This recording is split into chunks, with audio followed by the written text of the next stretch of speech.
Hi ಎಲ್ರಿಗೂ ನಮಸ್ಕಾರ, welcome back to my YouTube channel.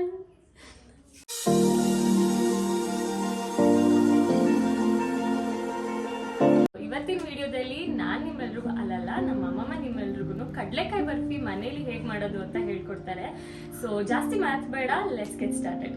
ಕಡಲೆಕಾಯಿ ಬರ್ಫಿ ಮಾಡೋದು ಹೆಂಗೆ ಅಂತ ನಿಮ್ಗೆ ತೋರಿಸ್ತಾ ಇದ್ದೀನಿ. ಇದು ಎಲ್ಲರಿಗೂ ತುಂಬಾ ಇಷ್ಟ ಆಯ್ತದೆ. ಮಕ್ಕಳು ಸ್ಕೂಲಿಂದ ಬಂದ ತಕ್ಷಣ ಕೊಟ್ರೆ ತಿಂತಾರೆ, ತುಂಬಾ ಚೆನ್ನಾಗಿರ್ತದೆ. ನಾನು ಮೊದಲಿಗೆ ಕಡಲೆಕಾಯಿ ಬೀಜ ಮತ್ತು ಗಸಗಸೆ, ಸ್ವಲ್ಪ ಹುರ್ಗಡ್ಲೆ, ಬೆಲ್ಲ ತಗೊಂಡಿದ್ದೀನಿ. ಮೊದಲಿಗೆ ಸ್ಟವ್ ಒಸನ, ಫಸ್ಟು ತವ ಮಡ್ಗನ, ಕಡಲೆಕಾಯಿ ಬೀಜ. ಈಗ ಇಲ್ಲಿ ನಾವು 1/4 kg ಕಡಲೆ ಬೀಜ ಹಾಕೊಂಡು ಸಣ್ಣ ಉರಿಲಿ ಹುರ್ಕೊತಾ ಇದ್ದೀವಿ. ಜಾಸ್ತಿ ಉರಿ ಮಾಡ್ಕೊಂಡ್ರೆ ಸೀದೋಯ್ತದೆ, ಕಪ್ಪು ಅಂದ್ಬಿಡ್ತವೆ. ಅದಕ್ಕೆ ಸಣ್ಣ ಉರಿ ಹಾಕೊಂಡು ಹುರ್ಕೋಬೇಕು. ಇದು ಇನ್ನೂ ಸಿಪ್ಪೆ ಬಿಟ್ಟಿಲ್ಲ, ಸ್ವಲ್ಪ ಸಿಪ್ಪೆ ಬಿಡೋವರೆಗೂ ಬಿಸಿ ಮಾಡ್ತಾ ಇರಬೇಕು.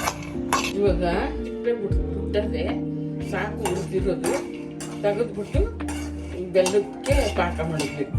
ಬೆಲ್ಲ ಸ್ವಲ್ಪ ನೀರು ಹಾಕಿದ್ದೀನಿ. ಇದು ಪಾಕ ಬರೋವರೆಗೂ ಕಾಯಿಸ್ಬೇಕು. 1/4 kg ಕಡಲೆ ಬೀಜಕ್ಕೆ 1/4 kg ಬೆಲ್ಲ. ಪಾಕ ಬರುವಷ್ಟರಲ್ಲಿ ಕಡಲೆಕಾಯಿ ಬೀಜ ಒಟ್ಟೆಲ್ಲ ಹೋಗಿಸಿ ಸಿಪ್ಪೆಯ ರೆಡಿ ಮಾಡ್ಕೊಳ್ಳೋಣ.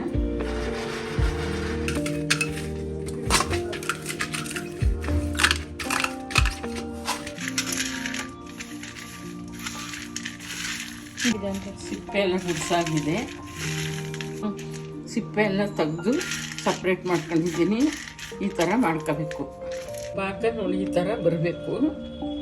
ಈ ಥರ ಬಂದಮೇಲೆ ಈ ಥರ ಬರಬೇಕು.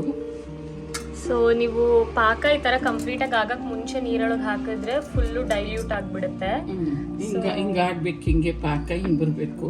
ನೀರೊಳಗೆ ಮಿಕ್ಸ್ ಮಾಡಿ ಈ ಥರ ಹಾಕಿದ್ರೆ ಹಿಂಗೆ ಬರ್ಬೇಕು. ಹಿಂಗೆ ಬಂದಮೇಲೆ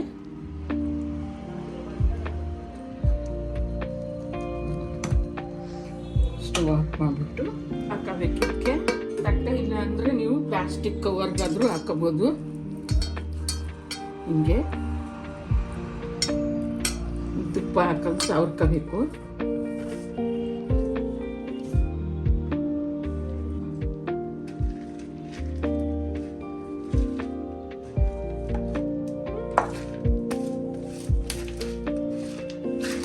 ಹಿಂಗೆ ಪಾಕ ಹಾಕೊಂಡು ಎಲ್ಲ ಮಿಕ್ಸ್ ಮಾಡ್ಕೋಬೇಕು. ಕೈ ಮುಟ್ಟಿದ್ರೆ ಬಿಸಿ, ಕೈ ಮುಟ್ಟಕ್ಕೆ ಹೋಗ್ಬೇಡಿ. ಹುರ್ಗಡ್ಲೆ ಮಡಗಿವಲ್ಲ, ಹುರ್ಗಡ್ಲೆನೂ ಹಾಕಬೇಕು.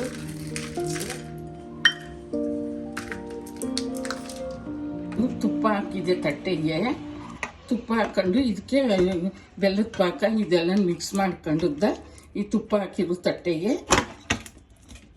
ಹಾಕೊಂಡು ಹಿಂಗೆ ಮಾಡ್ತಾಯಿದ್ದೀನಿ. ಮಾಡಿಬಿಟ್ಟು ನೀವು ಕೈಲಿ ಆಗೋದಿಲ್ಲ ಅಂತಂದರೆ ಲಟ್ಟಣಿಗೆ ತಗೊಂಡು ಪ್ಲಾಸ್ಟಿಕ್ ಕವರ್ಗೆ ಹಾಕ್ಬಿಟ್ಟು ಲಟ್ಟಣಿಗೆಲ್ಲಾದ್ರೂ ಲಟ್ಟಿಸ್ಕೋಬೋದು. ಕೈಲಾದರೂ ನನ್ನ ಕೈಲೇ ಮಾಡ್ತಾಯಿದ್ದೀನಿ.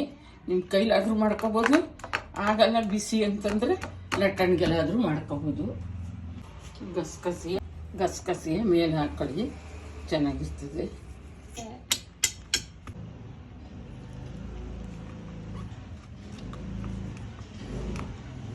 ಬೇಕು ಅಂದರೆ ದೊಡ್ಡದಾಗಿ ಕಟ್ ಮಾಡಿರಿ, ಚಿಕ್ಕದಾಗಿ ಬೇಕು ಅಂದರೆ ಚಿಕ್ಕದಾಗಿ ಕಟ್ ಮಾಡ್ಕೊಳ್ಳಿ. ನಿಮ್ಗೆ ಯಾವ ಥರ ಡಿಸೈನ್ ಬೇಕು ಕುಯ್ಕೊಳ್ಳಿ, ಹಿಂಗೆ ಪೀಸ್ ಮಾಡ್ಕೊಳ್ಳಿ.